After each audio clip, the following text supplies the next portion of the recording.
Olá a todos, tudo bem? Sejam muito bem-vindos.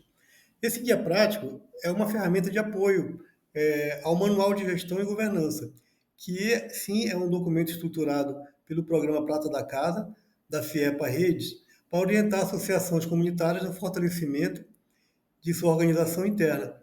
Ele resume os principais conceitos do manual e apresenta de forma acessível os caminhos para construir associações participativas, sustentáveis e eficientes. Como todos já sabem, né, associativismo é uma ferramenta poderosa. Ele fortalece a comercialização, amplia acesso ao crédito e promove a união. Esse slide mostra como uma associação bem estruturada pode transformar a realidade local e gerar oportunidade para todos.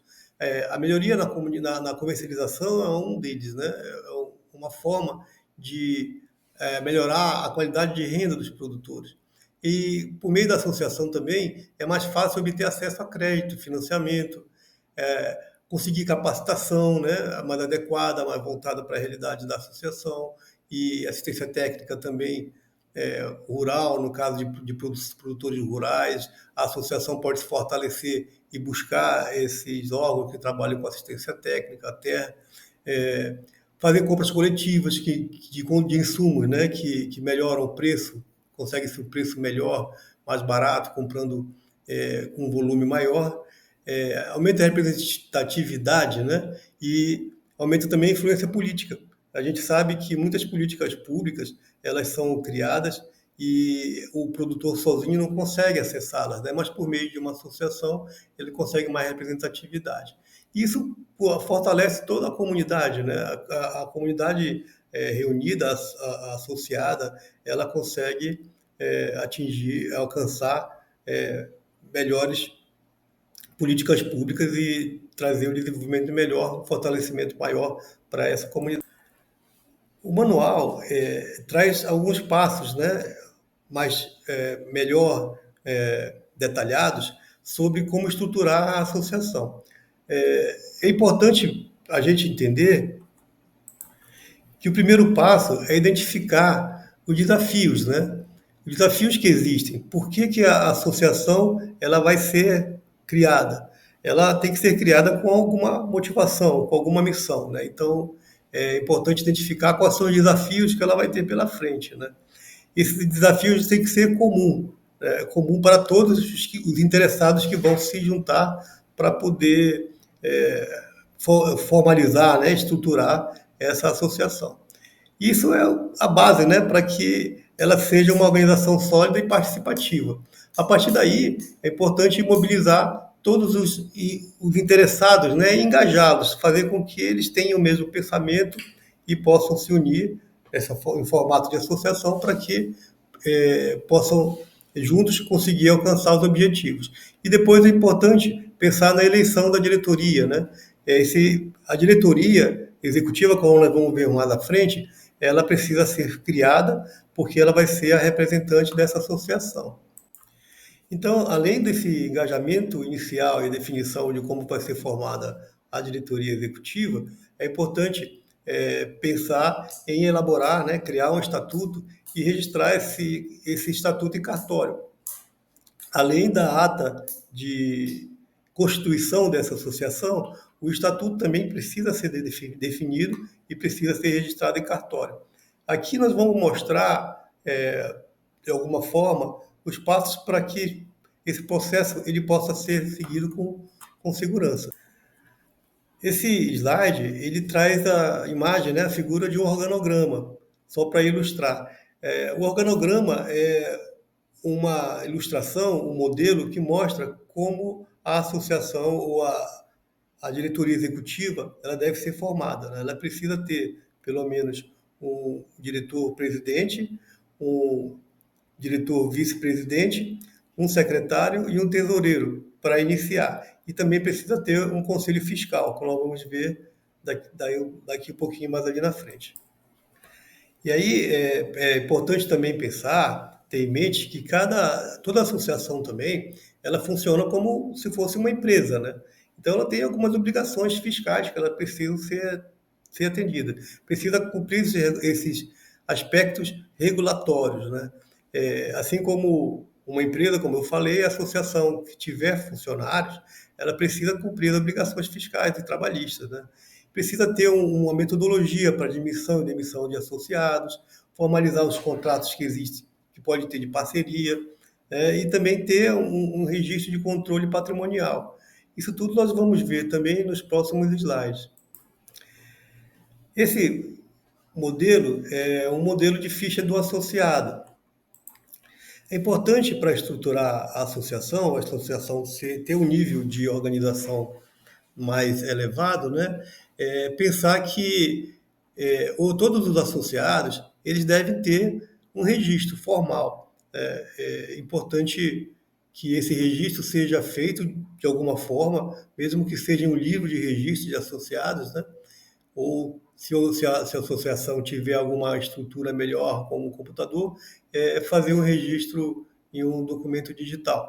Mas é importante pensar que todo associado, quando ele é admitido, ele tenha as informações registradas. Aqui nós mostramos, né, um exemplo de ficha, um modelo de ficha de associado. Ele traz informações importantes, como o nome completo, a data do nascimento, CPF, RG, o endereço, né? Telefone, o contato de e-mail se tiver, qual o estado civil, se é casado, solteiro, viúvo, divorciado. O grau de escolaridade é importante também, porque isso é um item muito importante no perfil socioeconômico, né, da associação. E algumas informações sobre a propriedade. Se tratar de uma associação de produtores rurais, de produção familiar, é importante saber algumas informações sobre a propriedade. O nome da propriedade, qual a localização, qual a área que ela ocupa, né, em hectares, qual a área que é cultivada, qual é a forma de posse dessa propriedade, se foi assentamento, se é arrendamento, se é quilombola, aldeia indígena. Esse item também é importante porque existem alguns programas que são voltados exatamente para o público quilombola, indígena, muitas vezes, e a associação tendo registro dessas categorias, ela já tem isso, tendo isso organizado, ela já tem como acessar esses editais, né? Essas chamadas públicas, essas oportunidades que podem existir. Então é importante que o registro dos associados seja bem detalhado e bastante rico, né? Para quando haja a necessidade de mostrar qual é a composição desses associados, qual é como é formado o quadro de associados da associação, um perfil socioeconômico, isso já está tudo registrado. Então, voltando, se o associado for um produtor familiar, tiver produção agrícola, é importante também conhecer quais são os produtos por ele cultivados, né? Se ele produz milho, mandioca, feijão, hortaliça, frutas, né? Se existe alguma atividade pecuária também, se produz gado de corte, aves ou piscicultura, é importante que seja registrado. Se a venda é feita direto ao consumidor, se ele trabalha com feiras agroecológicas, se atinge algum programa institucional, como PNAE, PAA, informação sobre a família também, qual é o nome do cônjuge, né? Se a família participa das atividades, quantos filhos tem. Esses dados são importantes porque, como eu já falei, né, são informações socioeconômicas que podem estar ali disponíveis para que a associação possa participar de programas editais, né, e assim ter já esses dados já consolidados, já é uma forma de, de melhorar, né, de prontidão, né, organizacional para poder acessar esses programas. O patrimônio da associação também precisa ser registrado, né? Precisa ter isso bem controladinho. Então é importante a gente apresentar também algum modelo de controle desse patrimônio, né? Como que pode haver esse patrimônio. Como eu já falei, pode ser feito tanto no livro de uma ficha de controle patrimonial em um livro de registro ou por meio de um documento eletrônico, né, no computador. Esse modelo ele mostra como é que a gente pode fazer a identificação desse bem, né? Qual o código, a descrição dele, a marca, o modelo, se existir um número de série, a categoria que ele está inserido, né? Pode ser um equipamento, um mobiliário, um veículo, né? Uma ferramenta, etc. Quando foi que ele foi adquirido, se existe nota fiscal, qual foi o valor da aquisição, qual que é a vida útil estimada desse bem, né? Desse patrimônio, a localização que ele está, que muitas vezes pode estar na sede, pode estar na propriedade de algum associado, ou pode estar numa subsede, emprestado. Então é importante ter esse controle para poder saber mostrar, né, quando necessário, qual é a aplicação daquele patrimônio naquele momento. O modelo também traz esse histórico, né, de movimentação. A partir desse quadrinho que está postado aqui embaixo, a gente pode traçar um histórico. Se há alguma transferência, alguma doação, alguma baixa, né, um empréstimo mesmo também pode ser feito para o associado, então isso tudo pode ser registrado nesse documento. Assim também como pode ser feito um plano de manutenção, né? O plano de manutenção também é importante. O equipamento precisa de manutenção preventiva, né? Para não precisar de manutenção corretiva. E aí existe a possibilidade de fazer um plano, né, com uma frequência de manutenção, se for mensal, trimestral, semestral, anual. Quando foi registrada a última manutenção, quando será a próxima, qual a empresa que é responsável pela manutenção, e assim também identificar qual o custo, né, de manutenção, porque isso pode ser utilizado no planejamento financeiro. Abaixo do patrimônio, quando houver, também pode ser registrado nesse documento. Mas como eu já falei, esse é só um modelo, né, que pode ser adaptado à especificidade de cada associação. Bom, uma associação, ela, para ser bem estruturada, ela precisa estar pautada em três pilares, né? Esses três pilares são fundamentais, que seria a Assembleia Geral, a Diretoria Executiva e o Conselho Fiscal. E como vocês veem, essa mãozinha que está rodando aí no centro, né? Ela é feita para lembrar que a associação, ela, apesar de, por lei, ela não exigir que haja a alternância, né, desses cargos, é importante, é saudável, né, que haja uma eleição para troca, né, substituição da diretoria executiva, do Conselho Fiscal, a cada um período de pelo menos 2 anos. Mas, como eu já falei, a lei não obriga, né? É importante só, é saudável que haja essa alternância para que todos os participantes possam também ser representantes da associação. O primeiro pilar da estrutura de governança da associação é a Assembleia Geral, né? A Assembleia Geral é o espaço máximo de decisão da associação. É lá que são decididas estratégias, onde é aprovadas alterações do estatuto, onde são escolhidos os representantes, né, da diretoria executiva, do Conselho Fiscal. Então, a Assembleia Geral é o órgão máximo, é a organização precisa ter na Assembleia a sua decisão final, né? A Assembleia é quem aprova e desaprova a gestão da diretoria executiva. Então, por mais que a associação tenha 1.000 associados e na Assembleia Geral só participem 100 representantes, né, 100 associados, esses 100 associados, eles têm poder de decisão, né? Eles decidem pelos demais, pelos 900 que não participaram. Então, é muito importante a participação de todos na Assembleia, porque ali é onde vai ser mostrada a sua, a sua opinião, né? Você precisa participar da Assembleia para poder ter sua opinião valorizada, como se fosse um voto em período de eleições, né? A diretoria executiva, ela é eleita pela Assembleia Geral, né? E ela executa as ações e representa legalmente a associação.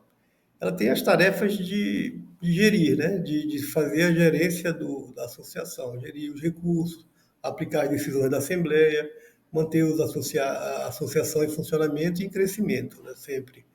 Então, ela é constituída pelos representantes eleitos, indicados, né, e aprovados pela Assembleia, para poder executar quais as diretrizes, né, que a associação deve seguir. Então, ela tem um papel muito importante. E esse papel ele precisa ser monitorado pelo Conselho Fiscal. O Conselho Fiscal é o responsável por analisar as contas, emitir os pareceres, identificar irregularidades, né? A atuação dele, do Conselho Fiscal, garante transparência e confiabilidade para os outros sócios. É muito comum acontecer em assembleias, muitas vezes assembleias e associações, muitas vezes pequenas, associações formadas por muitos familiares, e que a diretoria executiva ela tem parentes, né, que compõem o conselho fiscal. Existe um nível de parentesco, né, entre os conselheiros fiscais e a diretoria executiva. Ou seja, a lei proíbe, né, que haja isso para que haja transparência. É importante que o conselho fiscal seja formado por pessoas isentas, que não sejam parentes do tesoureiro, do diretor, da diretoria executiva, do secretário, tá? Para que não haja nenhum tipo de cumplicidade. Então, esse é um ponto importante e precisa ser observado. Se a associação tiver algum nível de parentesco, é bom que seja votada em assembleia a substituição desse representante do Conselho Fiscal, para que o Conselho Fiscal tenha isenção e atenda corretamente a determinação da lei. E como nós já falamos aqui, a diretoria executiva ela tem o papel de executar o planejamento, né? O que foi planejado dentro da gestão daqueles representantes, né? Da diretoria executiva. E planejar é essencial, né? É preciso, nesse planejamento, diagnosticar a realidade do empreendimento, né? Definir como essas metas que vão ser atingidas, qual é a realidade local, e lembrar que a sustentabilidade ela vem da capacidade de inovar e se adaptar continuamente. Então é importante que esse planejamento seja feito de forma a sempre buscar inovação dentro da gestão e dentro da associação, para que ela possa crescer mais forte, né, mais sustentável. E para isso é importante, né, diagnosticar qual é a realidade local, definir direitinho quais são os objetivos, as estratégias, as metas que vão ser atingidas, monitorar os indicadores, criar indicadores de desempenho para saber se isso realmente está sendo atingido, né? Criar, por exemplo, metas de crescimento de sócio, de crescimento do faturamento, definir novas fontes de renda, né? Isso é importante trabalhar todo esse processo no planejamento. O documento que segue anexado nos comentários, ele traz um detalhamento mais completo sobre a questão do planejamento e como ele pode ser realizado. Outro ponto importante é a questão das obrigações fiscais, né? Como já falei, toda associação, assim como uma empresa que é uma personalidade jurídica, né, que ela precisa ter um CNPJ, ela deve cumprir com as obrigações fiscais, né? Prestar contas de forma transparente, porque isso fortalece a associação. Mas a gente vai falar mais detalhadamente num outro documento, que é o Manual de Gestão Financeira. É um assunto para outro vídeo também, que vocês vão poder acessar. Tá? Esse outro vídeo vai orientar também como registrar as receitas, emitir notas fiscais, apresentar relatórios claros para os associados, mas, como eu falei, é um outro assunto que nós vamos tratar em outro vídeo, que vocês terão acesso também. Tá? Só é importante lembrar agora que essas obrigações fiscais, elas precisam haver, né, de uma forma de um registro detalhado dessas receitas e despesas, a apresentação periódica desses relatórios, e os associados precisam ter acesso a essas informações, né, para confiar na administração da associação. Uma das metas, dos objetivos que devem constar, né, no planejamento anual da diretoria executiva é o acesso a mercados. E muitas vezes pequenos produtores enfrentam dificuldades, né, para vender os produtos de forma sustentável, né, ou de forma rentável. Seja devido até a uma baixa escala de produção e também a falta de canais de distribuição. O manual de gestão e governança sugere caminhos como feiras, vendas coletivas, programas institucionais, como o PNAE, que tem como base a aquisição de pelo menos 30% da compra de alimentos da agricultura familiar. Então, as prefeituras municipais, elas precisam, né, por lei, adquirir a pelo menos 30% dos produtos, dos insumos utilizados na merenda escolar comprados na agricultura familiar. Então, isso já é uma forma de acessar mercado e garantir a venda também de produtos para a associação. É papel também da diretoria executiva pensar em estratégias de comercialização, né, dos produtos da associação. Então, é preciso pensar como, onde e para quem vender. Então, é importante que hajam ferramentas, né, que possam melhorar essa venda, né, como certificações que podem ser conquistadas pela associação, criação de agroindústrias, canais de venda coletiva. Isso tudo é importante para que os associados possam melhorar o volume de vendas. Então, o manual de gestão traz isso de forma mais detalhada também, e aqui nós vamos falar um pouquinho só sobre isso, né? Sobre as vendas coletivas, que podem ser programadas por meio de mídias sociais, né? Participação de programas institucionais, como eu falei agora há pouco, no PNAE, a criação de agroindústria dentro da propriedade da associação e a aquisição de selos de qualidade.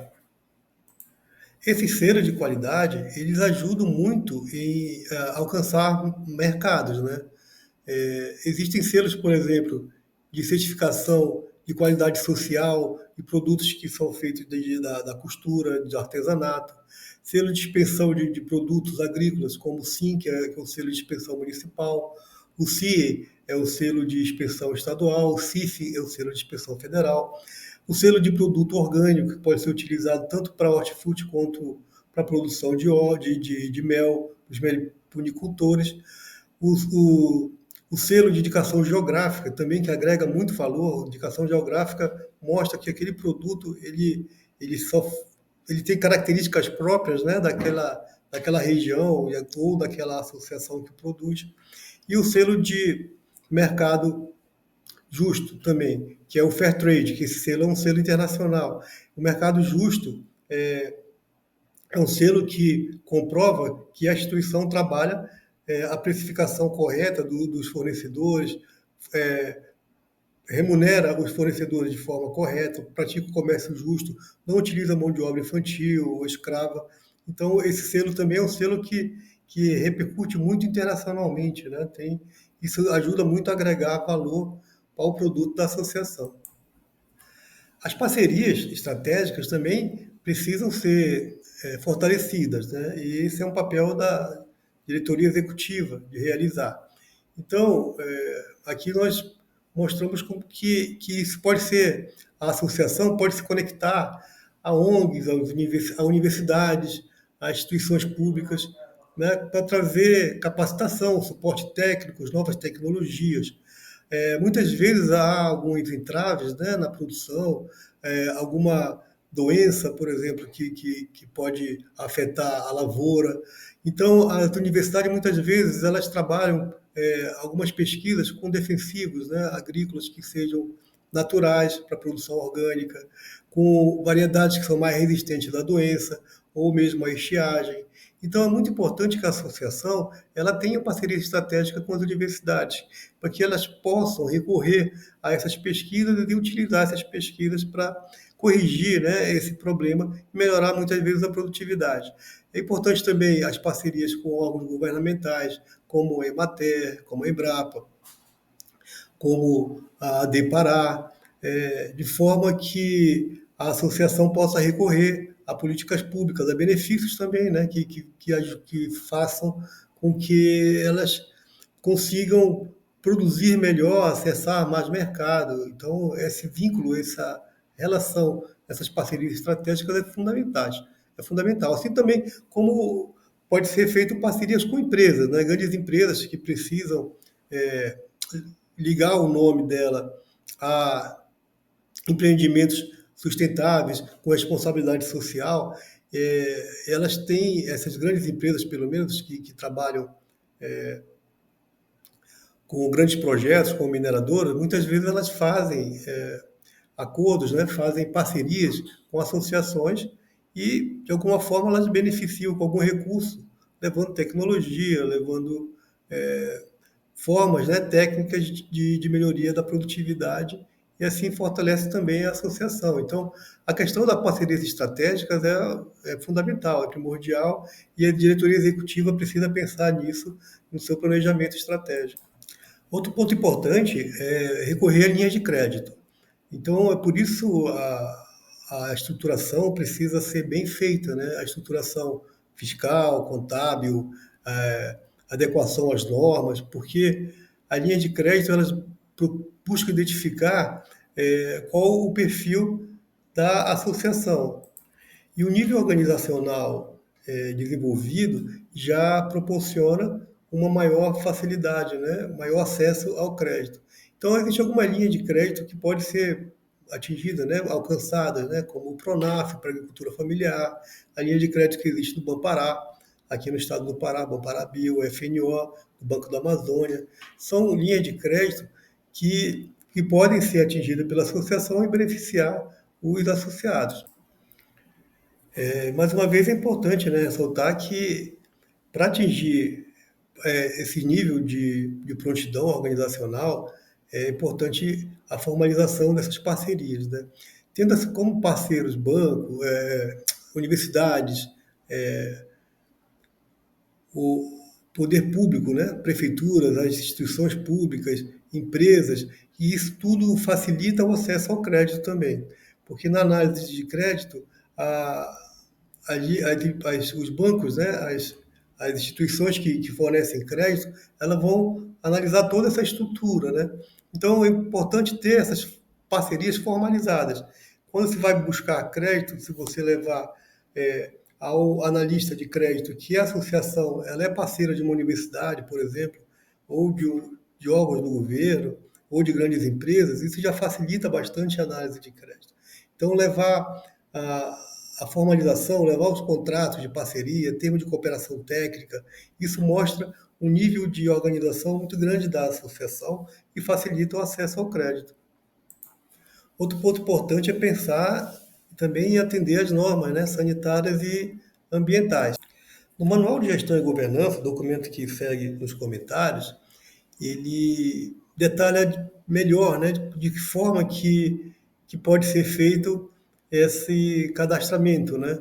Precisa atender essas normas sanitárias, ambientais, como o CAR, o Cadastro Ambiental Rural, as normas da Vigilância Sanitária, da DEPARÁ, essas normas, esses regulamentos, eles precisam ser atendidos pela associação também, de forma que não venham causar paralisações, prejuízos, né, à associação. E também isso mostra um nível de prontidão organizacional melhor. Mostra que a associação é uma instituição, é uma entidade que se preocupa em atender às normas, né? Isso é fundamental, porque mostra a responsabilidade ambiental, responsabilidade social, né, e sanitária. Isso fortalece a imagem da organização, né? Facilita parcerias e acesso a novos mercados também. Bom, então, relembrando, nesse vídeo nós vimos a importância de uma estrutura organizacional bem definida para garantir a governança eficiente, né? Nós vimos também, né, que é preciso haver estratégia de comercialização para possibilitar maior inserção no mercado e agregação de valor aos produtos. E nós vimos que existem também formas de captação de recursos, de financiamento para garantir a sustentabilidade financeira e que é necessário o cumprimento dos aspectos legais e regulatórios, né, para assegurar a conformidade da associação com a legislação. Então, nós encerramos aqui essa nossa jornada com um convite à ação, para que cada associação aqui representada utilize o material que está sendo disponibilizado, né, como uma ferramenta de fortalecimento e inovação e o compromisso com o coletivo. A FIEPA, por meio da iniciativa Redes, acredita que o potencial das comunidades é imenso para construir um futuro mais justo e sustentável. Nós ficamos por aqui, agradeço a atenção, muito obrigado a todos.